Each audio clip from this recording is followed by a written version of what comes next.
Hi guys, this is Kristin Nohe Juchs, and today I'm going to show you how to make two types of washi tape quilts. I saw the first technique in a Facebook group that I'm in and I love it. I've been making tons of them. And then the second technique that I'm showing you here is definitely different, and it kind of plays off of those jelly roll quilts that a lot of people make. And yeah, so let's get started. First thing you're going to need is an Xacto knife, and the second thing is probably a pair of tweezers. Um, you don't need good ones. So here I'm just showing you how I sometimes start to cut my washi.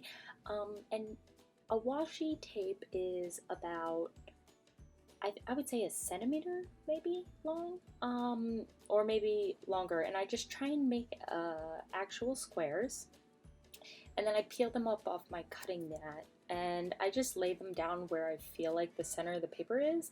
And I wasn't very good this time at hitting the center, but whatever, we'll cut it out later.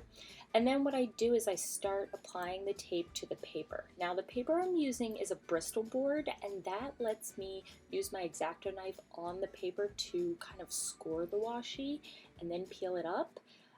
Which doesn't really work on copy paper. Copy paper, you're gonna just go straight through it. How I make these triangles is I put down a square and then I use my X-Acto to cut it a diagonal, and then sometimes I can use that other half on another corner. And then I do the same thing with the other color. I kind of put it on top and then I cut through the middle. And this works pretty well. And then later I'll show you a different way that I'm able to make these half square triangles, as they call them in the quilting business. I have made a couple quilts actually, and I love quilts and I love quilting and I love fabric, but this lets me make and design kind of quilts with my washi tape, and I love it. I think if you have an extensive washi collection, this is just so much fun. Now here I'm actually using a second size washi, and the important thing to note is that when you use multiple sizes, in each round that you kind of go around, you want to kind of use the same size. It makes it a lot easier, and you don't have to cut them lengthwise, you only have to cut them widthwise. So that makes it a lot easier. And you can go on Pinterest and online and find quilt patterns that you like to kind of do this, or you can just freehand it like I am. So I like to kind of pull out a color palette before I start doing this, and it makes it easy to kind of mix and match, and then that way you'll find things that go well together. Like, I'm really into neon yellow lately, so I kind of used a little bit of that, some mint, and some pink. And you can even use washis that have images. Like this one has hearts, so I just line the hearts up so that they be in the middle of the squares. And yeah, and you can use your Xacto knife or your tweezers to kind of pick up the extra. It works really, really well. Now I'm going to show you how I do some more half square triangles, and this is how I make a ton of half square triangles to be able to pick up and put down on my sheet. So what I do is I take my craft mat and I lay out strips of washi next to each other. So I want to make two different colors of the half square triangles, so I lay out both colors, and I would say lay out more rather than less, because you don't want to have to go back and make more later. So I just cut it down and then I even up both sides together.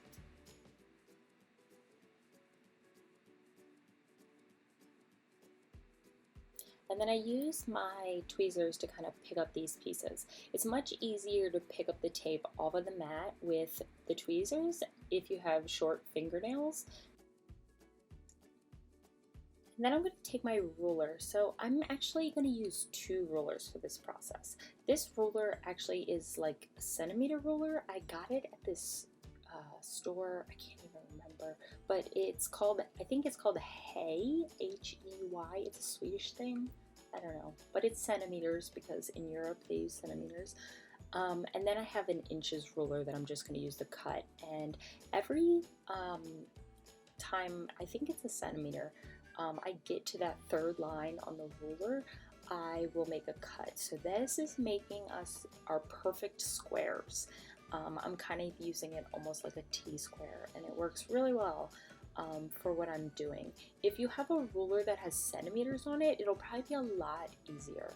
Washi tape tends to come in sizes that are more based upon millimeters and centimeters than inches, so it was really hard to me to find a ruler that had centimeters on it. I don't have very many for some weird reason, mostly because I think I have quilting folders. So I'm just going down and I'm making the cuts so that they are perfect squares, and hopefully at this point I have enough. I'm pretty sure I do. But yeah, so I'm just cutting down to the end. And then the next part is the really important part. For this part, what we're going to do is we're going to use the lines that we cut, and we're going to put the ruler diagonally through them. So it'll actually go through the top row and the bottom row at the same time, and you're going to make a line to cut the squares from corner to corner, and you'll end up being able to cut 2 squares at a time, and this will also make a much more even triangle just in general when you're using a lot of triangles in this process, and it really works really well. Now what I'm going to do is take my washi quilt in progress, and I'm going to peel up each of the half square triangles with my tweezers. And what I'm going to do is I'm going to make sure that when I put them down, I have enough room to put them. So for me, I'm going to be able to put 5 across, starting at that pink side right there. So it took me a little while to figure that out, but you can kind of eyeball it, and if you lay down washi, you can very easily pull it back up, especially on this Bristol board. You're not going to tear it, which is awesome.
Now what I'm going to do is fill in the rest of the empty spaces. So in this area, what I'm doing is taking a thin washi, like the other thin washi that we used, and I'm just going to fill in these little gaps before the square in the corner.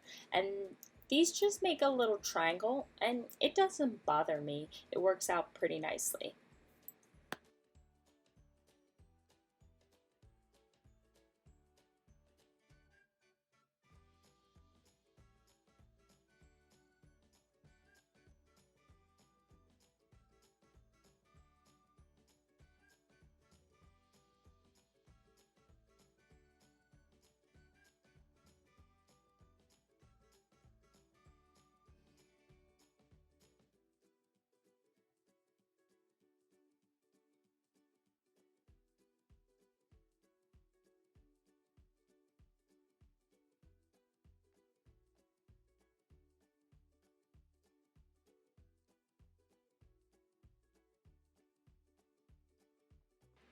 Now for the final row, what I'm going to use is a really thin washi that I have, and I really like doing this on the last row because it reminds me of a real quilt binding where it's thin. And the quilt binding on a quilt is actually one of my favorite parts to do. It's really relaxing because you're hand sewing it on the back, and yeah, it's my favorite and it's super fun. So that's what I do to make it look like a real quilt.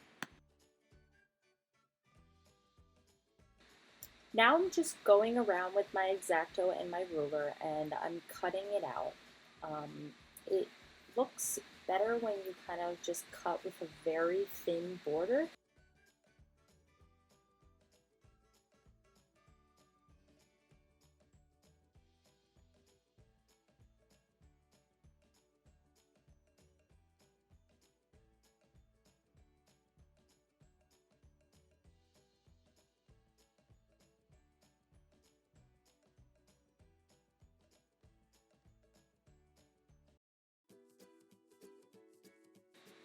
For our second washi tape quilt, we're going to use a regular sheet of paper. This time we are going to want to cut through the paper, so having it be thinner is actually a lot better.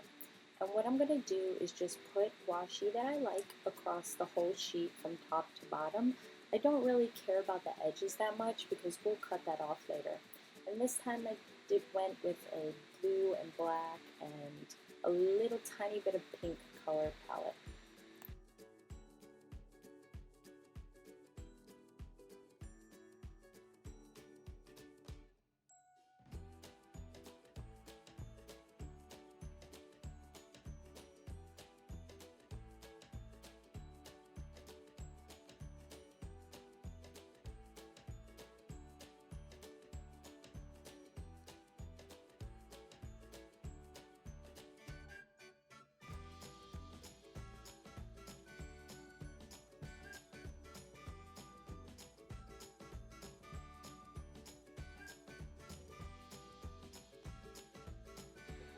For the next part, I'm going to get out my little paper cutter.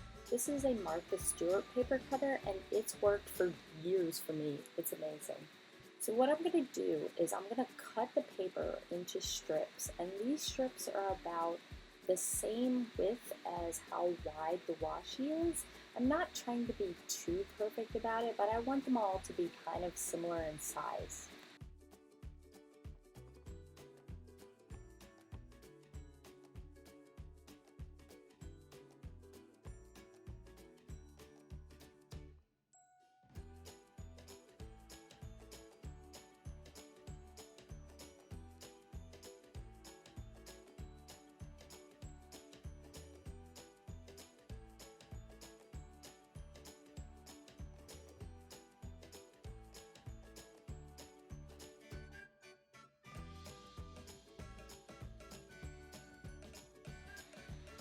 Once I've cut all of my strips, I'm going to kind of try and lay them down in a little pattern. So what I like about this is it gives it kind of a woven look, and I thought the zigzag was kind of cute. You could lay them down in any way that you want. You could flip them over or whatever. So what we're going to do is we're going to find the page that we want to use, and we're going to start gluing them down. I use a piece of chipboard in the background so I don't get glue on my other pages. So what I'm doing is adding glue, and then I'm going to glue them down side by side. The glue I'm using is a good glue to work on top of acrylic paints, and that's what I already have down here. It was a page that I didn't like very much, so I decided to cover it over. And it kind of worked to give this kind of turquoise blue background anyway. So after I'm done laying them down, what I'm going to do is I'm going to flip the sheet over and I'm going to trim all the edges off.